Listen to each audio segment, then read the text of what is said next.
Hey, it's so great to see you again. I know there's only been two videos so far, but I feel this connection, and I hope you do too. But before we take things any further, I want to be clear, want to be honest, and just upfront with you. I actually have 10 pieces of album artwork from the indie sleaze era, the classic one, that I would like to show you because I think they're neat. All right, so number 10, we have Shrines by Purity Ring. I really like that this artwork is haunting but also charming at the same time. It really brings to mind just storybooks and old classical tales that people would read when they're kids. I really think that this artwork, a little bit dark, a little bit lighthearted, it really helps to complement the vocals and production of this, giving it even more of a mysterious feel to it. Number 9 is Wolfgang Amadeus Phoenix. Now, I'm sure many people my age would first have recognized this from Apple in different advertisements of theirs. The color palette is just so joyous and it goes so well with the pop rock music from this record. The typeface is a little of its time, but I don't know, I like it. And the pink and white background on it is bold, but it works so well with this. Number 8, I picked Kala by M.I.A. I'm not as familiar with this record. I know a couple of the hits, but this album artwork, come on. It's just very hyper and energetic, similar to how you feel listening to this record. M.I.A. is clearly influenced by world music, and you can tell that from the artwork on this. But the color choices are just very 90s rave, I would say. I think it's really fun and really identifiable if you're in a record store and you see it. Number 7, I picked Oracular Spectacular by MGMT.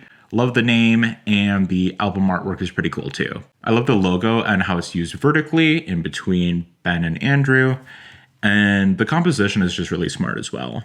I think the photo kind of brings to mind more questions than answers. It doesn't really give a full encapsulation of what you're going to get with the record, but it's almost a sneak preview.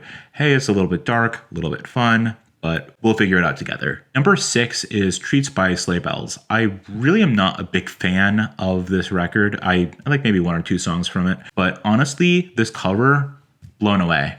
Okay, so let's do a weird thought experiment. Let's say Boards of Canada and their visual designer worked with Sofia Coppola and just made an album artwork. It would be this cover. And on paper, I wouldn't think that that would work very well, but this pulls it off. Kind of spooky, but very nostalgic and fun too. Number 5, I picked Gossamer by Passion Pit. I love the color palette on this. That was actually what drove me to listen to the record in the first place. Beautiful photo. I'm almost certain that this picture was taken on film because we see some leaks from the sprockets. And the combination of having handwriting and typography on it, it worked very well. Plus the photo is just, I don't know, it's kind of gorgeous. Reminds me a little bit of 10 by Pearl Jam though, but that's fine. Number 4, I picked Cross by Justice. Classic album cover. I'm sure tons of people, when they saw this at first, thought it was either a metal band or a Christian band, but nope, it's an electronic duo. And I just think that the black and gold color palette on this really helps to accentuate the grittiness and also prettiness of the melodies from this record too. And also, lack of text works so well in favor with this cover. Number 3, I have This Is Happening by LCD Soundsystem. I am almost certain that this cover is meant to be an homage to David Bowie's Lodger. Yeah, this black and white photo just has a good energy to it.